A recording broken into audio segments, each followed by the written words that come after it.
Samedi 10 décembre dernier, le mouvement de la France Insoumise a organisé une assemblée représentative à Paris pour désigner la personne qui en deviendra le dirigeant.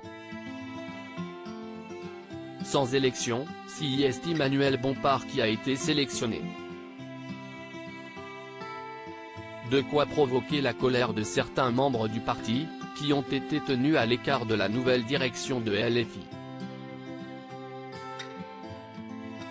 C'est notamment le cas de la députée Raquel Garrido, qui n'a pas manqué de faire part de son indignation, ce mardi 13 décembre, dans les colonnes du Parisien.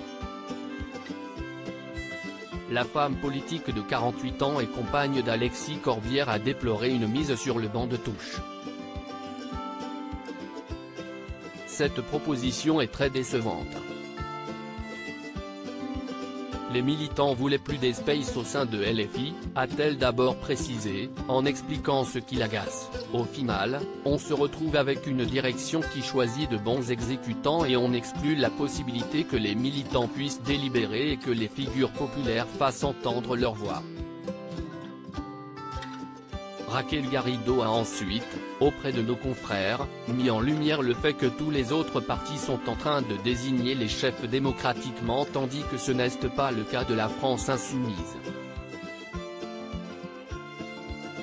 De son côté, Jean-Luc Mélenchon, ancien président du groupe à l'Assemblée nationale, avait auparavant rapidement réagi à la nomination de Manuel Bompard et aux critiques que cela a pu susciter, le dimanche 11 décembre, sur son blog. Un ancien leader qui nuit à son possible futur successeur à la présidentielle?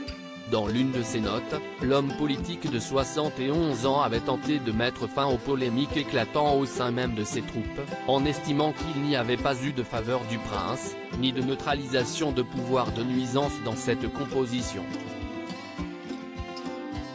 En vantant les mérites de la structure opérationnelle mise en place à la tête de LFI, il avait reproché aux membres colères de la France Insoumise de reproduire un schéma similaire à celui de 2019.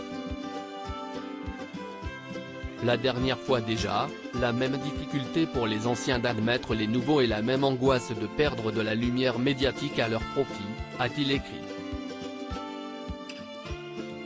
Pas de quoi convaincre Raquel Garrido, qui assure pour sa part, critique, que le rôle de Jean-Luc Mélenchon est d'aider à la suite, à la popularité du parti lors de l'élection présidentielle de 2027, note de la rédaction, pas de nuire. Avant d'ajouter, c'est très contradictoire avec ce qu'il a toujours dit.